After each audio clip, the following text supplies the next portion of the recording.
Avatar 2. C'est l'exploration d'un univers terriblement complexe, mais très cohérent. On découvre un monde magnifique dans lequel les Na'vi vivent en symbiose avec la nature. Et ça fait vraiment du bien de voir ça. C'est comme une utopie ou un fantasme de l'être humain d'être autant connecté avec la nature et d'être autant dans le respect et le partage. C'est ça la beauté de ce film-là, c'est la découverte et l'immersion dans ce monde-là. Et je pense que James Cameron, le réalisateur, le fait très bien. Il nous prend main dans la main, comme un témoin de cette majestueuse planète-là qu'est Pandora. Même que je pense pas qu'il y ait un film qui nous fait haïr les humains aussi bien que ça. Et donc, c'est Avatar 2, La Voix de l'eau. On pourrait clairement pas avoir un podcast de cinéma sans parler de ce film-là. C'est probablement un des films les plus attendus de l'année, si c'est pas de la décennie. Sorti 13 ans après le premier film. On parle d'un film qui a quand même un budget énorme. On parle de plus de 1 milliard de dollars qui a été déployé pour les 4 prochains films, donc Avatar 2, 3, 4 et 5, qui vont sortir très prochainement. Donc on est à 250 millions et plus par film, qui est déjà rentabilisé. On s'en attendait, mais heureusement, 441 millions de box-office dans le premier week-end. On est loin du 2,9 milliards d'Avatar 1, qui est, dépendamment de comment tu regardes les chiffres et les statistiques, qui est encore le numéro 1 mondial de box-office de tous les temps. Quand même, le 200,9 milliards, c'est dur à battre. Donc, on va décortiquer dans cet épisode qui, je pense, va être quand même assez courte. On va décortiquer pourquoi je pense qu'il y a bien des gens qui comprennent mal Avatar. Il y a beaucoup de critiques qui se promènent présentement sur le fait que sur plusieurs aspects du film, on va décortiquer ça ensemble, mais je vais surtout vous expliquer pourquoi moi j'ai aimé ça et à quel point je pense que l'avenir d'Avatar est prometteuse. Donc, je vous souhaite de vous installer confortablement. Moi, je suis là avec ma petite crème de menthe glaciale pour l'occasion, étant donné qu'on est l'hiver. En plus, une belle petite crème de menthe bleue des Subversifs est excellente. Ils font aussi la crème de menthe traditionnelle, la verte. Subversif, c'est québécois. Je pense que c'est la seule crème de menthe québécoise sur le marché. Super cool. C'est pas sponsorisé. C'est le gars des Subversifs, le gars des Subversifs qui est venu dropper ça chez nous. Merci, merci à toi, tu te reconnaîtras. Et donc, je vous souhaite et je vous dis bonjour, bonsoir et bienvenue dans cet épisode du Cinéphile Podcast. Jingle.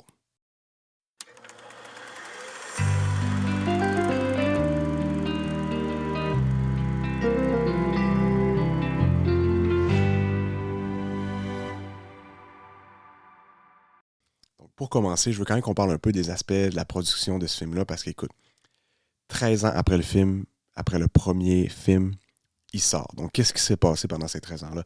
Déjà, il faut comprendre que James Cameron, le réalisateur, c'est quelqu'un de terriblement perfectionniste. Puis c'est aussi quelqu'un de passionné de l'eau. Euh, je pense que c'est facile à croire quand on voit un peu le thème de ses films. Entre autres, un de ses premiers gros films, c'était Abyss, donc un film vraiment axé sur des extraterrestres dans l'eau. Donc, très différent d'Avatar, mais bref, c'est un vieux film, mais très, très bon. Aussi, bon, Titanic, évidemment, et Avatar. Puis là, d'autres choses par-ci par-là. Entre autres, là, James Cameron, en 2012, donc pas très longtemps après Avatar 1, il a battu un record du monde. Donc, il a battu le record du monde de la personne qui est allée le plus profondément dans l'eau en solo. Donc là, on ne parle pas d'en apnée. Il était vraiment dans une capsule en solo. Il est allé jusqu'à 10 908 mètres. C'est ça le record. Donc, presque 11 000 mètres sous l'eau. C'est 35 000 pieds. Là. C'est assez fou. Et c'est ça, donc il a fait ça en 2012, donc je pense qu'il a pris du temps pour lui beaucoup. Et c'est là, en 2012, en fait, 3 ans après la sortie, qu'ils ont commencé à travailler sur les nouveaux avatars. Donc, ils ont écrit ces films-là. Ça a pris autant de temps parce qu'ils trouvaient ça vraiment important d'écrire tous les films, parce qu'il va en avoir 5. Donc, d'écrire les 4 prochains films, puis il fallait tous les écrire au complet pour, de un, sauver de l'argent sur la production parce qu'ils vont être capables de tourner les films en même temps, mais aussi, surtout, parce qu'il veut sortir les films rapidement, un après l'autre. Il ne veut pas qu'on ait à attendre un autre 13 ans entre deux films. Et surtout, ça permet d'avoir une très grande cohérence dans les films, puis de tisser, de ficeler toute l'histoire, puis les péripéties beaucoup mieux. Donc, je pense que c'est quelque chose qui va vraiment se démarquer dans les prochains films d'Avatar. Donc, ils ont écrit ça.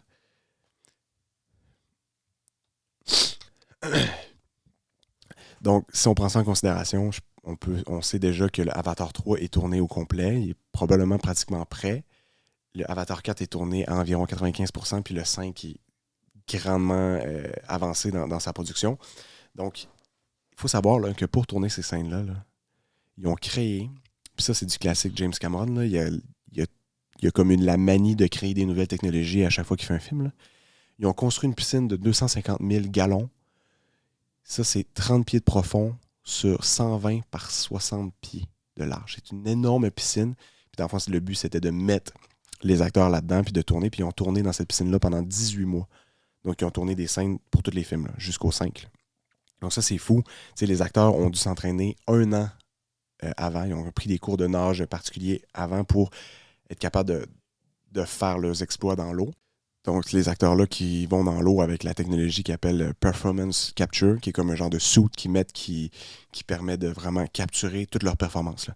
Donc, tout ce que tu vois les avatars et les navis faire dans le film, les acteurs l'ont fait. Donc, tout a été fait. Là. Je ne sais pas à quel point eux sont conscients de ce qu'ils ont fait et tout, parce que tu n'as pas tout le Pandora autour de toi, mais ça a été fait pareil. Puis je pense que cette technologie-là, ça donne vraiment... c'est vraiment la qualité de faire en sorte que tu écoutes ce film-là puis tu n'as pas l'impression d'être dans un jeu vidéo. Là, vraiment pas. Là. Fait que ça, c'est vraiment cool. J'ai été surpris de savoir aussi que James Cameron vient du Canada, il vient de l'Ontario, d'un petit village de 2000 personnes en Ontario. Puis tu sais, avant d'être réalisateur, il était chauffeur de truck. Bon, il a déménagé plus tard, il vivait en Ontario, puis il a fini par déménager en Californie. Puis c'est là, il a fait plusieurs emplois, puis il était chauffeur de truck, puis il était vraiment reconnu. Dans le fond, il était comme chauffeur de truck mécanicien, puis il était vraiment reconnu comme étant un gars qui réglait tous les problèmes. Cette personne-là est vraiment ingénieuse. Là. Clairement, les trucs les plus compliqués, t'as un gros problème avec ton truck, c'est James Cameron que tu allais voir. Puis ben, à un moment donné, ben, il est littéralement pratiquement devenu itinérant pour devenir réalisateur, pour suivre son rêve. Fait qu'il a lâché son emploi. Bon, ce qu'on peut trouver sur Internet nous dit qu'il a déjà dormi sur des bancs de parc et tout. Je sais pas à quel point il était vraiment dans cette situation-là longtemps, mais on peut savoir qu'il a fait des sacrifices pour poursuivre son rêve de devenir vraiment un des réalisateurs les plus connus du monde. Donc, c'est vraiment... Donc, ses exploits là, ingénieux, c'est vraiment quelque chose qu'il a fait tout au long de sa carrière. Titanic, là, ils ont construit littéralement la moitié du Titanic pour le film. Après ça, c'est pourquoi il a fait le film du Titanic. Dans le fond, c'était tout simplement parce que, étant quelqu'un qui aime beaucoup la plongée, qui aime beaucoup l'eau, s'il y avait le fantasme d'aller voir l'épave du Titanic. Fait qu'il s'est dit, comment je pourrais faire ça? Il dit, je vais faire un film sur Titanic, puis je vais dire au producteur qu'il faut aller voir l'épave pour reconstituer le Titanic, puis ça va être la scène qui ouvre le film. Puis c'est le cas. Quand tu regardes le film, là, la première scène, c'est effectivement eux qui vont plonger pour voir le Titanic. Donc, ce gars-là se paye vraiment les tripes qu'il a envie. Là. Il a envie de voir le Titanic, il fait un film sur le Titanic. C'est pas plus compliqué que ça. Après ça, si on s'attarde un peu plus sur Avatar 2, c'est quand même le sujet de la vidéo. Dans le fond, là, il y en a beaucoup qui critiquent le film parce qu'ils disent que l'histoire est vraiment simpliste. Puis je pense qu'ils ont raison là-dessus. Autant pour le 1 que pour le 2. Le scénario est très simple en soi. Là. C'est vraiment des enjeux normaux, des enjeux qu'on a vus et revus dans des films. Même que le 1, là, c'est quasiment du copier-coller sur le film Pocahontas là, de Disney. C'est vraiment ça. Puis dans le 2, je dirais que c'est beaucoup ça encore. Il y a même la présence beaucoup de clichés là, dans ce film-là. Des lignes qu'on a déjà vues et entendues et réentendues dans d'autres films. Je pense que la grosse différence entre le 1 et le 2, c'est que le 2 est beaucoup plus large. Bon, il est plus long, mais il y a beaucoup plus de personnages. Puis il y a beaucoup plus de profondeur dans chacun de ces personnages-là. Puis je pense que l'objectif du 2, c'était un peu de remettre la table pour justement une longue série de films. Parce que le 1, t'es comme pas supposé d'avoir de 2, mais là, ils font le 2 en sachant qu'ils vont en faire 5. Là.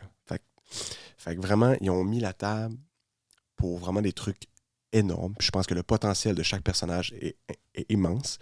Sauf que ça fait en sorte que le 2 est encore une fois un peu simpliste. Mais si tu penses que ça fait de ce film-là un mauvais film, je pense que c'est que tu n'as pas compris c'était quoi l'offre de ce film-là. Comme j'ai dit plus tôt, là, c'est une immersion là, dans un monde. Là. C'était ça qui était beau du 1, de découvrir la planète Pandora, de découvrir les bêtes. Ben, ce film-là le fait encore plus. On se fait vraiment prendre main dans la main. c'est contemplatif. Il y a des scènes que c'est long et lent, mais beau. C'est toujours très beau.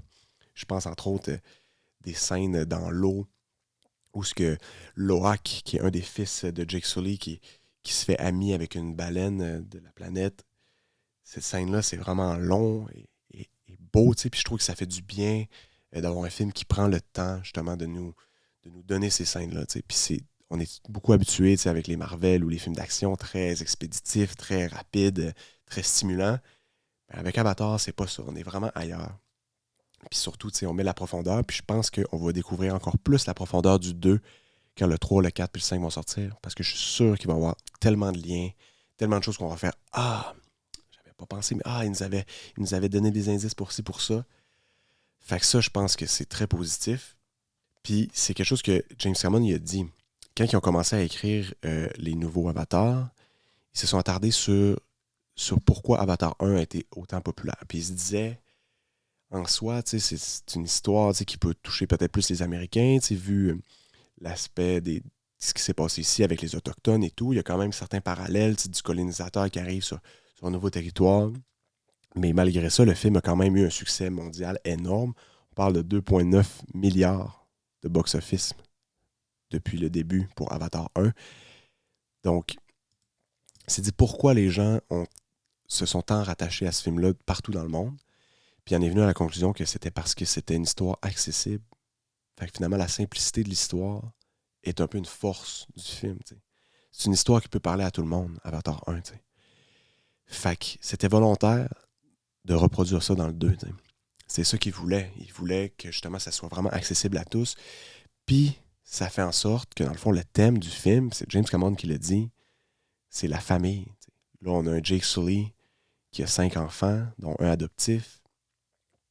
Après ça, on a ces 5 enfants-là qui ont vraiment une personnalité bien définie, puis très riche, puis on en voit beaucoup dans le film. Il y a beaucoup de place pour ces nouveaux personnages-là dans le film, mais j'ai l'impression qu'on pourrait en avoir beaucoup plus. Il reste beaucoup de choses à apprendre encore. Puis je suis persuadé que tous ces personnages-là, donc ces enfants-là, puis même les autres enfants, que je devrais peut-être dire adolescents, de la nouvelle tribu là, aquatique des Na'vi qui découvrent, je pense vraiment qu'il va y avoir beaucoup de développement de personnages à travers ça dans les prochains films.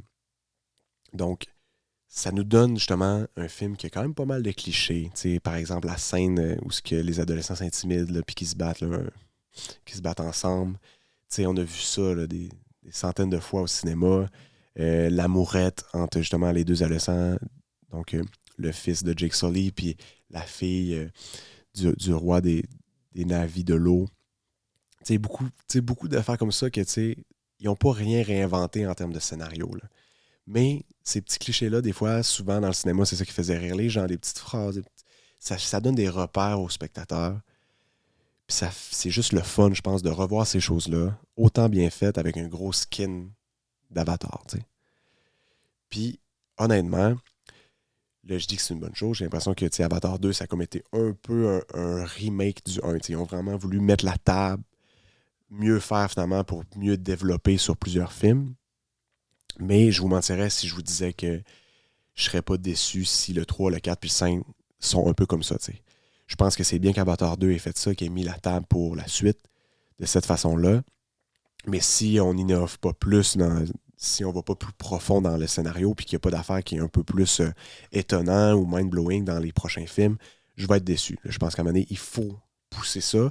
Puis j'ai vraiment l'impression que le 2 a fait le travail de mettre sur place le potentiel de le faire pour les prochains films. Fait que ça fait vraiment en sorte que j'ai des grosses attentes pour les prochains films, mais je pense qu'ils vont être capables de le faire, sachant qu'il y a tellement d'argent, tellement de monde, tellement de temps de mis dans la production de ces films-là, que je suis sûr qu'ils vont être capables de le faire, mais ça fait en sorte que les attentes sont énormes. Et ça fait en sorte aussi que je comprends pourquoi il y a des gens qui disent que c'est un peu simpliste et qui aiment un peu moins ça, mais moi je dis aux gens, patientez, écoutez-les, puis on va voir dans le 3. Puis c'est ça la bonne nouvelle, c'est que le 3 est supposé sortir dès l'année prochaine, le 4 l'année d'après, puis le 5 aussi, tu sais.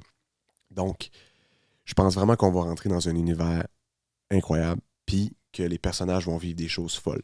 Puis là, on va rentrer un peu plus dans les spoilers pour ceux qui ne l'ont pas écouté. Si vous ne l'avez pas écouté, je vous souhaite d'aller le voir. Sinon, bon, il n'y a pas de spoilers majeurs qui s'en viennent, mais quand même. Tu sais, quand on pense à la complexité des personnages, justement, tu sais, je pense à Spider, qui est comme le fils, qui qui est un humain, dans le fond, qui a grandi avec les Na'vi, qui a grandi avec la famille des Sully, mais que son père, ben, c'est le méchant du 1. À quel point lui, là, ses enjeux sont complexes. Là, il est tiraillé d'un bord puis de l'autre. Puis là, finalement, qu'est-ce qui va se passer avec lui? Je trouve que ça n'a pas été énormément exploité dans le film, mais ça a quand même pris une bonne place. Mais je pense que, surtout avec la fin du film, qu'est-ce qu'il a fait à la fin par rapport à son père, je pense vraiment qu'il y a un potentiel énorme sur ce personnage-là pour justement avoir des enjeux psychologiques, familiaux vraiment intenses. Puis je pense que ça va être vraiment intéressant à voir.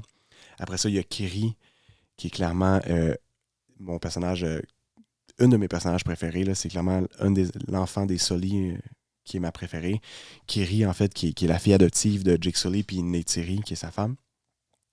Donc, elle, c'est la fille adoptive parce que, dans le fond, elle est née à même l'avatar de Grace, qui était la scientifique là, en chef dans Avatar 1, qui est morte à la fin du 1. Donc, finalement, ce qui s'est passé à la fin du 1, quand ils ont essayé de transférer son corps dans son avatar, c'est que ça l'a mis enceinte son avatar, probablement parce qu'il n'y avait pas assez d'énergie ou je sais pas trop quoi. Fait que là, finalement, personne ne sait c'est qui son père, mais là, sa mère, ça serait Grace. Fait qu'elle aussi, là, c'est le fun, son enjeu, puis de voir jusqu'où ça va aller. Puis, une théorie par rapport à elle qui est vraiment intéressante. Puis, c'est ma blonde, c'est Pascal, qui a sorti cette théorie-là. Direct dans le film, dans le milieu, elle m'a dit Kiri, son père, c'est Ewa. Dans le fond, elle n'a pas de père, son père, c'est Ewa. Ewa, qui est la divinité là, de la planète Pandora. Tous les Na'vi sont connectés à elle. Tous les animaux, en fait, de la planète sont connectés à elle. Fait que dans le fond, clairement que c'est Ewa qui a enfanté Grace. Là. Puis ça s'explique par le fait que, tu sais, elle a plus de pouvoir que les autres. On voit qu'elle connecte plus rapidement, plus facilement avec les animaux. Tu sais, c'est la première qui est vraiment à l'aise dans l'eau. Après ça, elle contrôle littéralement des poissons, puis elle les utilise pour se battre. Puis même, la première scène qui nous donnait un indice de ça, c'est quand elle est dans la forêt au début, puis qu'elle s'endort sur la pelouse, puis qu'elle se met vraiment comme à vibrer ou respirer là, avec la forêt. C'est une super belle scène. Je pense que c'est la première scène qui nous mettait un peu la puce à l'oreille par rapport à ça. Fait que tu sais, ce personnage-là, je trouve que vraiment intéressant, en plus qu'elle est super attachante. Je trouve que ça va être le fun de voir le développement, puis je suis sûr qu'elle va nous permettre d'en savoir plus sur Ewa, qui est dans le fond cette divinité-là, qu'on ne sait pas grand-chose, à part que c'est vraiment le dieu de la planète. Mais j'ai hâte de voir à quel point ils vont pouvoir pousser ça, puis de voir quelqu'un qui est né de Ewa.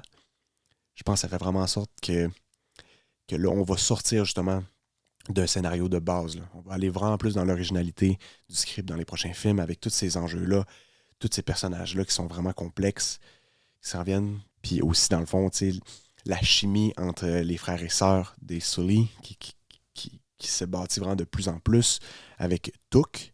Took qui est la plus jeune de la famille, qui était aussi quand même assez drôle, avait vraiment un rôle assez comique dans le film.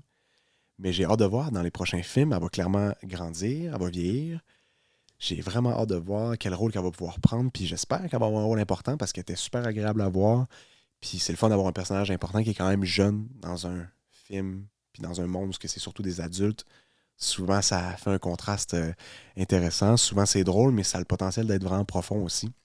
Fait que je pense qu'on comprend que finalement, moi personnellement, le 2 a répondu à mes attentes. Je pense qu'ils ont vraiment bien fait ça. Mais je pense qu'il a augmenté mes attentes encore plus pour le 3, le 4 puis le 5. Puis particulièrement quelque chose que j'ai trouvé sur Internet, qui est en fait quelque chose que James Cameron lui-même a dit. Il a dit que quand il écrivait les films, comment ça fonctionne, c'est qu'il écrit les scripts, il les envoie à la compagnie de production, puis eux, ils leur envoient des commentaires, tout ça, puis des notes. Puis quand il a écrit le 2, il a envoyé ça à la compagnie, ils lui ont envoyé 3 pages de notes. Donc là, il était comme, OK, tu sais, c'est quand même pas mal, mais OK, on est sur la bonne voie. Il a écrit le 3, il lui a envoyé comme une page de notes. Fait qu'il a dit, OK, ça, on s'améliore. Il a envoyé le 4, puis ils ont envoyé un mail où c'était juste écrit « What the fuck ». Puis là, il était comme, OK, qu'est-ce que ça veut dire? Sont les notes? Il n'y a pas de notes, c'est positif, c'est « What the fuck », qu'est-ce qui se passe dans ce film-là, dans Avatar 4? Fait que là, James Cameron disait lui-même qu'il était comme, dans Avatar 4, on go crazy. Là. On est vraiment viré fou dans Avatar 4. Fait que ça fait vraiment en sorte que je pense que et j'espère qu'ils vont exploiter ce potentiel-là. Je suis sûr que oui, mais mes attentes sont plus élevées que jamais, honnêtement. Puis tu sais, c'est le fun justement que cet univers-là soit tellement complexe. Puis le fait qu'on sait que tout est déjà écrit, on sait que tout est ficelé ensemble. J'ai vraiment l'impression qu'il va y avoir une belle valeur de réécouter chacun des films. Tu sais, quand ils vont sortir, je suis sûr qu'on va écouter le 3 puis on va avoir envie de réécouter le 2 parce qu'il y a des affaires qu'on n'aura pas compris puis que le 3 va nous avoir mis sur des pistes. Fait que j'espère que ça va être ça. Je suis vraiment enthousiaste d'Avatar. Moi, je pense que c'était un excellent film. Puis je pense que je vais finir ce podcast-là sur ma scène préférée du film. Juste pour mentionner, avant d'aller à ma scène préférée, j'ai vraiment aimé la scène où ce que Loak, le film de Jake Sully, se fait ami avec une baleine. Je trouvais ça vraiment smooth. C'était un peu lent comme ça, mais c'était vraiment beau. Puis j'ai trouvé ça le fun, justement, que ce soit un film qui était un peu slow, qui est quand même ralenti. Je trouvais que ça faisait du bien d'avoir cette scène-là. Puis ça m'amène même quelque chose que je pensais pendant le film. Je me disais, c'est vraiment le genre de film que j'aurais vu en série. Il y a plusieurs moments dans le film que je me disais, cette partie-là, ça aurait pu être un épisode. Je pense que le film de 3 heures et quelques aurait pu être divisé en quelques épisodes de 20-30 minutes. Mais bon, c'est pas le genre de Cameron. Je pense qu'il n'a jamais fait de série. Puis probablement que c'est clairement moins payant faire une série. Le cinéma, c'est ça qui est plus payant quand les gens vont en salle. Donc c'est ça. Mais finalement, ma scène préférée, c'est clairement... donc là, ça va être le plus gros spoiler du vidéo. C'est là, si vous n'avez pas écouté le film, je vous conseille de peut-être pas écouter ça parce que c'est le plus gros spoil. La scène où, dans le fond, ils découvrent que leur fils aîné, à Jake Sully puis Neytiri, meurt au combat. Cette scène-là où Neytiri, qui est mon personnage préféré dans cet univers-là, est tellement dévastée, là, puis elle crie, là. Puis on vit vraiment la rage avec elle. Puis je trouve vraiment que c'est une belle performance de l'actrice, Zoé. Je trouve ça terriblement bon, là, puis c'est tellement que c'est bon. Puis là, t'as Jake Sully, en bon militaire qu'il est, qui se rend compte rapidement que, OK, leur fils est mort, mais que leurs 2 autres filles sont encore sur le bateau avec le méchant. Fait que là, il prend sa femme, puis il lui dit, j'ai besoin de toi, j'ai vraiment besoin de toi. Tu sais, comme nos filles sont encore là-bas. Puis là, t'as Neytiri qui passe par-dessus ses émotions. Puis tu le vois, là, elle les rend terre, elle les rend full en dedans d'elle. Elle vient avec un visage de tueuse. Vraiment. Elle prend son arc, elle dit pas un mot, elle embarque son oiseau, puis elle retourne sur le bateau. Puis ça, c'est ma scène préférée. Tout le long de cette scène-là, là, elle est comme un ombre, on la voit à peine. Elle tire des flèches, tac, elle passe full vite. Je trouvais ça vraiment satisfaisant à voir. Elle est le fun à voir bouger, elle est le fun à voir se battre. Puis tu vois qu'elle est en crise, là. Tu vois là, qu'elle a mal. Là. Elle a perdu son fils, là. Puis là, elle les tue, là. Puis elle est violente, là. Puis je trouve ça vraiment bon. Puis elle arrive à tuer la dernière personne. Puis là, elle se remet à crier. C'est après avoir tué tout le monde qu'elle se remet à crier pour vrai, tu sais. Puis ça a été vraiment ma scène préférée. Neytiri, j'espère qu'elle va avoir une belle place dans l'avenir d'Avatar. Puis je serais curieux de savoir, peut-être dans les commentaires, c'est quoi votre scène préférée à vous, si vous en avez une. Savoir est-ce que vous pensez la même chose que moi par rapport à la simplicité du scénario. Est-ce que vous êtes hypé pour le 3, 4, 5 ou pas? Est-ce que vous avez été déçu? Ça serait super le fun de vous lire. Et sinon, bon, ça met fin à cet court épisode aujourd'hui. Probablement la dernière épisode de l'année. Ou non, je pense que je vais sortir l'épisode sur Crazy très bientôt. Là, cet épisode-là, je la sors aussitôt que je fais le montage. Parce que je vais vous la donner plus vite. C'est le temps des fêtes. Et je vais sortir Crazy aussi très rapidement ensuite. Ça fait que ça va être un peu les 2 derniers épisodes de l'année. Donc j'en profite pour vous souhaiter un bon temps des fêtes. Profitez de vos proches. Profitez de la bouffe. Et profitez de tout l'amour que peut avoir cette fête. Et si vous n'avez pas écouté le film Crazy, qui est un film québécois, qui est un excellent film, un film qu'on peut même catégoriser de Noël aussi, parce que le personnage principal, sa fête, c'est le 25 décembre. Ça tourne beaucoup autour de sa vie. Donc, on voit plusieurs fêtes de Noël, des classiques québécois dans les années 90. Excellent film qu'on a critiqué avec Kevin. Donc, un épisode qui va sortir dans les prochains jours. Et je vous dis merci d'avoir passé ce petit moment-là avec moi, parler d'Avatar. C'était super agréable. On va clairement faire un autre épisode sur Avatar 3 l'année prochaine. Et on va certainement faire plein d'autres épisodes aussi dès janvier. J'ai vraiment hâte de vous montrer un peu nos nouveautés. Il va y avoir quelques nouveautés côté studio. Fait que ça, je suis impatient de vous présenter ça. Donc, je vous dis à très bientôt. Profitez bien de ces vacances. Et je vous dis à très bientôt.